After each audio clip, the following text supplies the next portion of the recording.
اب آپ سوچئے، غور کیجئے محترم حضرات و خواتین، میرے مسلمان بھائیوں اور بہنوں، اللہ کے لیے غور کر لیجئے موت آنے سے پہلے کہ ابلیس شیطان فرشتوں کے ساتھ جنت میں رہ رہا ہے، اللہ عز و جل کا ایک حکم نہ مانا، اللہ تبارک و تعالی نے جنت سے نکال دیا، جہنم اس کا ٹھکانہ قرار دے دیا، ایک سجدہ اللہ سبحانہ و تعالی کے حکم پر نہیں کیا، اللہ تبارک و تعالی نے اسے راندہ درگار کر دیا، تا قیامت اپنی لعنت اس کے لیے موجب قرار دے دی۔ تو ہم سب جنت میں جانا چاہتے ہیں، ذرا غور تو کیجئے، نماز فجر کی فرض رکعتیں 2 ہیں، 2 رکعتوں میں سجدے 4 ہیں، نماز ظہر کی فرض رکعتیں 4 ہیں، 4 رکعتوں میں سجدے 8 ہیں، 8 اور 4 12، نماز عصر کی فرض رکعتیں 4 ہیں، 4 رکعتوں میں سجدے 8 ہیں، 12 اور 8 20، نماز مغرب کی فرض رکعتیں 3 ہیں، رکعتوں میں 3 سجدے 6 ہیں، 20 اور 6 26، نماز عشاء کی فرض رکعتیں 4 ہیں اور 4 رکعتوں میں سجدے 8 ہیں، 26 اور 8 34 سجدے ہیں جو اللہ تبارک و تعالی نے دن اور رات میں ہمارے اوپر فرض قرار دے دی ہے۔ یہ 34 سجدے اللہ تبارک و تعالی نے ہمارے اوپر فرض قرار دے دیے۔ اب آپ ذرا سوچئے، اللہ کے لیے غور کیجئے محترم حضرات و خواتین، میرے پیارے مسلمان عزیز بھائیوں اور بہنوں، غور کیجئے کہ شیطان نے ایک سجدہ نہیں کیا، اللہ تبارک و تعالی نے اسے راندہ درگار کر دیا۔ ہمارے اوپر دن اور رات میں 34 سجدے فرض ہے، اگر ہم 30 کر لیں، 4 چھوڑ دیں تو کیا جنت مل جائے گی؟ اور جو 34 کے 34 ہی نہ کرے، ترک کر دے 34 سجدے، تو کیا اسے جنت مل جائے گی؟ سوچئے۔ اللہ رب العالمین نے قرآن مجید میں ارشاد فرمایا ہے، اعوذ باللہ من الشیطان الرجیم، بسم اللہ الرحمن الرحیم، فخلف من بعدهم خلف اضاعوا الصلاة واتبعوا الشہوات فسوف یلقون غیا۔ انبیاء کرام علیہ السلام کا تذکرہ فرمایا، پھر فرمایا کہ ان کے جانشین، ان کے بعد کچھ ایسے نہ خلف اور نہ بلد لوگ پیدا ہو گئے جنہوں نے نماز کو ضائع کر دیا۔ اہل علم کہتے ہیں کہ نماز کو ضائع کرنے کا معنی یہ ہے ای اخروها عن وقتها، نماز کو اس کے مقررہ وقت سے لیٹ کر کے پڑھنا۔ انہوں نے نماز تو ادا کی لیکن نماز کو اس کے مقررہ اول وقت سے لیٹ کر کے پڑھا، یہ بھی نماز کو ضائع کرنا ہے۔ انہوں نے نماز کو سستی اور غفلت کی وجہ سے کبھی پڑھ لیا اور کبھی نہ پڑھا، سستی اور غفلت کی وجہ سے نماز کو چھوڑ دیا اور کبھی کبھار نماز پڑھ لی، یہ بھی نماز کو ضائع کرنا ہے۔ اور تیسرا معنی و مفہوم ہے نماز کو ضائع کرنے کا، اضاعت صلاۃ کا، کہ بالکلیہ نماز کو ترک کر دینا۔ تو یہ تینوں معنی اور مفاہیم ہیں اضاعت صلاۃ کے۔ واتبعوا الشہوات، انہوں نے ایسا کیوں کیا؟ اپنی خواہشات کی پیروی کرتے ہوئے۔ کتنے لوگ ہیں جو فجر کی نماز کے وقت سوئے رہتے، کتنے لوگ ہیں جو ظہر عصر مغرب عشاء میں محض اپنے کاروبار، مارکیٹ، دکانداری کی وجہ سے غفلت اور لاپرواہی کا مظاہرہ کرتے ہیں۔ واتبعوا الشہوات، اپنی خواہشات کی پیروی کی۔ تو فرمایا کہ اگر یہ توبہ نہیں کرتے فسوف یلقون غیا، تو ہم ان کی ملاقات غی کے ساتھ کروائیں گے۔ غی کیا ہے؟ واد فی جہنم بعید قعرہ، یہ جہنم کی ایک وادی کا نام ہے جو بہت ہی زیادہ گہری ہے۔ کتنی گہری ہے؟ سیدنا ابو ہریرہ رضی اللہ تعالی عنہ روایت کرتے ہیں کہ جناب محمد الرسول اللہ صلی اللہ علیہ وآلہ وسلم کے ساتھ ہم ایک سفر میں جا رہے تھے کہ اچانک ہم نے زوردار دھماکے کی آواز سنی۔ پیارے پیغمبر علیہ السلام ارشاد فرماتے ہیں، اتدرون ما هذا؟ قلنا اللہ ورسولہ اعلم، کیا تم جانتے ہو کہ یہ دھماکہ کیسا تھا؟ ہم نے کہا کہ اللہ اور اس کے رسول صلی اللہ علیہ وسلم زیادہ بہتر جانتے ہیں۔ پیارے پیغمبر علیہ السلام ارشاد فرماتے ہیں، هذا حجر رمی فی النار قبل 70 خریفا فهو یهوی به فی النار حتی وصل الى قعرها الآن، او کما قال علیہ السلام۔ یہ وہ پتھر تھا جسے آج سے 70 سال پہلے جہنم کی گہری وادی میں پھینکا گیا، مسلسل 70 سال تک وہ جہنم کی وادی میں نیچے کی طرف لڑکتا رہا، حتیٰ کہ آج 70 سال کے بعد جا کر وہ جہنم کی تہ میں پہنچا ہے۔ واللہ لتملؤن، اللہ کی قسم اس جہنم کو ضرور بضرور جن و بشر سے بھر دیا جائے گا۔ صحابہ کرام رضوان اللہ علیہم اجمعین یہ سن کر کانپ اٹھے، اور کتنے ہی صحابہ کرام علیہم رضوان نے رونا شروع کر دیا۔ کیا ہمیں رونا نہیں آتا؟ کیا ہمارے دل اتنے سخت ہو چکے ہیں؟ کیا ہم دنیا کی رنگینیوں میں اس قدر گم ہو چکے ہیں کہ ہم اپنی موت سے غافل ہو گئے، قبر سے غافل ہو گئے، قیامت سے غافل ہو گئے، اور ان تمام وعیدوں سے غافل ہو چکے ہیں؟ جو وعیدیں، جو سزائیں اللہ اور اس کے رسول صلی اللہ علیہ وآلہ وسلم نے بیان کی۔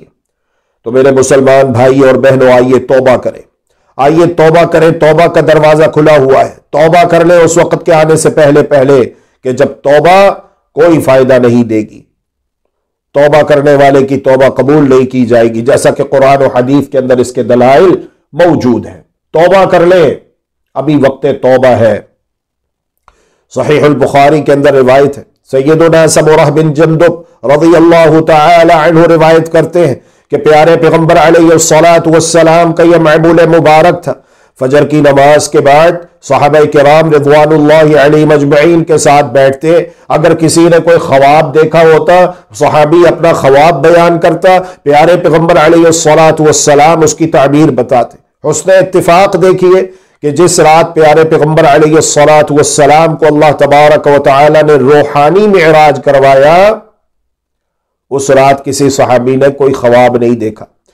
پیارے پیغمبر علیہ الصلاۃ والسلام ارشاد فرماتے ہیں، میں سو رہا تھا، دو فرشتے میرے پاس آئے، انہوں نے مجھے اپنے ساتھ چلنے کو کہا، میں ان کے ساتھ چلتا رہا یہاں تک کہ اللہ تبارک و تعالی نے جہنم دوزخ میں ایک خوفناک منظر جو مجھے دکھایا وہ یہ ہے کہ ایک شخص الٹا لیٹا ہوا ہے اور دوسرا شخص بھاری بھر چٹان نما پتھر لیے اس کے سرہانے کھڑا ہے، اور وہ پتھر کو اٹھاتے ہوئے اپنے سر سے اوپر لے جاتا ہے اور پوری قوت کے ساتھ الٹے لیٹے ہوئے شخص کے سر پر اس پتھر کو دے مارتا ہے کہ اس کا سر کچل کے رکھ دیتا ہے۔ استغفر اللہ واتوب الیہ۔ فیتدہدہ الحجر ہا ہونا، پتھر لڑکتا ہوا دور جا گرتا ہے۔ فیتبع الحجر، پتھر مارنے والا پتھر کے تعاقب میں جاتا ہے۔ فیأخذہ، پھر پتھر اٹھا لیتا ہے۔ فلا یرجع الیہ حتی یصح رأسہ کما کان، جتنی دیر میں پتھر اٹھا کر واپس آتا ہے اتنی دیر میں اس نیچے لیٹے ہوئے شخص کا سر اپنی پہلی اصل حالت پہ لوٹ چکا ہوتا ہے، جس طرح کے پتھر مارنے سے پہلے اس کا سر بالکل صحیح تھا، اس طرح صحیح ہو چکا ہوتا ہے۔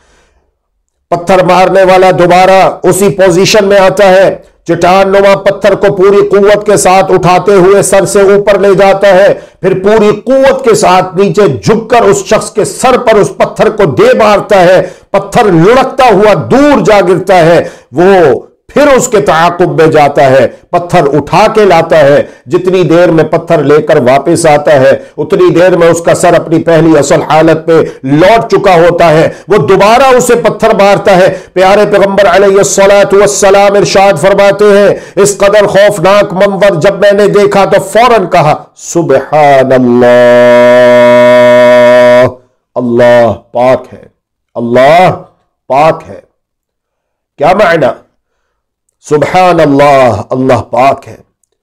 معنی یہ ہے جو قرآن مجید میں اللہ تبارک و تعالی نے بیان کیا ہے، ان اللہ لا یظلم الناس شیئا ولکن الناس انفسهم یظلمون۔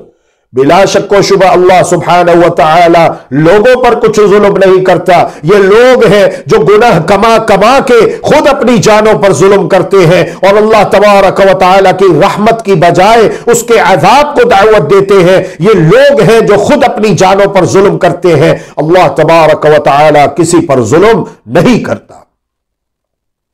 سبحان اللہ، اللہ پاک ہے۔ ما ہؤلاء، کون ہے یہ پتھر مارنے والا اور جسے پتھر مارا جا رہا ہے؟ جبریل امین علیہ السلام نے بتایا اس کے دو جرم ہیں۔ پتھر مارنے والا فرشتہ ہے جسے اللہ تبارک و تعالی نے اس کی سزا پر مقرر کر دیا، یہ اسے پتھر مارتا رہے گا جب تک قیامت قائم نہیں ہو جاتی، جب تک قیامت قائم نہیں ہو جاتی، جب تک قیامت قائم نہیں ہو جاتی۔ اسے مسلسل یہی سزا دی جاتی رہے گی۔ اور جسے پتھر مارا جا رہا ہے اس کے دو جرم ہیں۔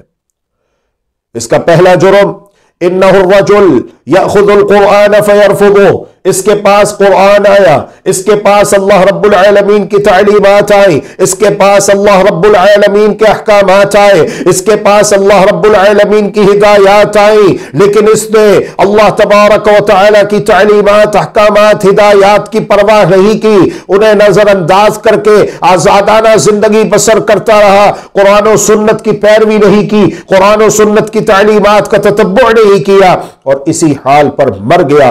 توبہ کر لیتا تو اللہ رب العالمین کو غفور الرحیم پاتا، توبہ بھی نہیں کی، مر گیا بغیر توبہ کے۔ اور دوسرا اس کا جرم یہ ہے وَيَنَامُ عَنِ الصَّلَاةِ الْمَكْتُوبَةِ، کہ یہ فرض نماز کے وقت سویا رہتا تھا، فرض نماز کے وقت سویا رہتا تھا، نماز کی پرواہ نہیں کرتا تھا۔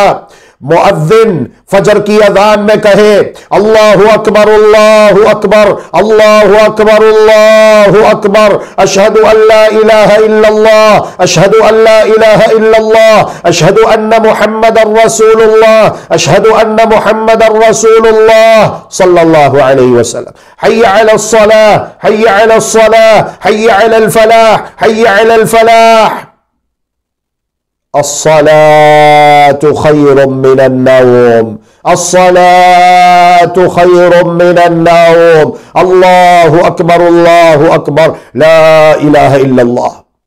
غور کیجئے، اللہ کے لیے غور کیجئے، آپ ظہر کی اذان بھی سنتے ہیں، عصر کی اذان بھی سنتے ہیں، مغرب کی اذان بھی سنتے ہیں، عشاء کی اذان بھی سنتے ہیں، لیکن یہ دو جملے آپ کو نہ ظہر کی اذان میں سنائی دیتے ہیں، نہ عصر کی اذان میں سنائی دیتے ہیں، نہ مغرب کی اذان میں سنائی دیتے ہیں، نہ عشاء کی اذان میں سنائی دیتے ہیں۔ ہاں یہ دو جملے اگر آپ کو سنائی دیتے ہیں تو صرف فجر کی اذان میں سنائی دیں گے اگر آپ جاگ رہے ہو، اگر آپ نیند سے بیدار ہو، اور اگر آپ سو رہے ہو، نیند کے مزے لوٹ رہے ہو، خراٹے مار رہے ہو، غفلت کی نیند سو رہے ہو، تو پھر آپ کو کیسے خبر ہوگی کہ مؤذن نے فجر کی اذان میں 2 مرتبہ یہ جملے بھی کہے تھے، الصلاة خیر من النوم، الصلاة خیر من النوم، نماز نیند سے بہتر ہے، نماز نیند سے بہتر ہے۔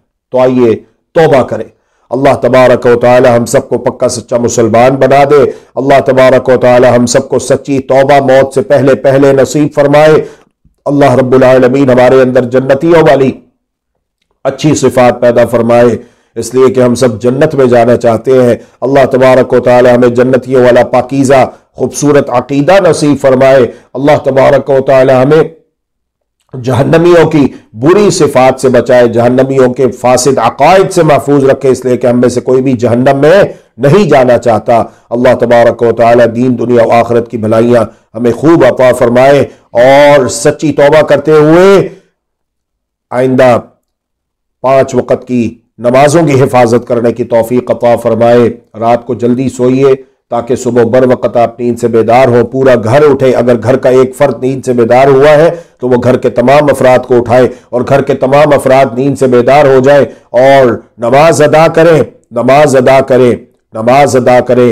نماز فجر ادا کرنے کی اتنی زیادہ فضیلت ہے، اس کا اندازہ آپ یہاں سے بھی لگا سکتے ہیں کہ جو نماز فجر سے پہلے ادا کی جانے والی 2 سنتیں ہیں، ان کے بارے میں جناب محمد الرسول اللہ صلی اللہ علیہ وآلہ وسلم نے ارشاد فرمایا، رکعتا الفجر خیر من الدنیا وما فیہا، فجر کی 2 رکعتیں جو سنتیں دنیا وما فیہا سے بہتر ہیں۔ کہا یہ جاتا ہے کہ دنیا کا سب سے امیر آدمی وہ ہے جس کے پاس 375 کھرب ڈالر ہیں، پھر اس کے بعد جس کے پاس 370 کھرب ڈالر ہیں، پھر اس کے بعد دنیا کا امیر ترین تیسرے نمبر پر آدمی وہ ہے جس کے پاس 350 کھرب ڈالر ہے۔ ہم یہ کہتے ہیں ان سب سے زیادہ دنیا کا امیر ترین آدمی وہ ہے جو فجر کی 2 سنتیں ادا کر لیتا ہے، اس لیے کہ محمد الرسول اللہ صلی اللہ علیہ وآلہ وسلم نے ارشاد فرمایا، رکعتا الفجر خیر من الدنیا وما فیہا، فجر کی 2 رکعتیں، فجر کی 2 سنتیں خیر من الدنیا وما فیہا، یہ دنیا وما فیہا سے بہتر ہے۔ واللہ تعالی ولی التوفیق والہادی الی سواء السبیل وصلی اللہ وسلم علی نبینا وحبیبنا محمد وعلی آلہ وصحبہ اجمعین برحمتک یا ارحم الراحمین.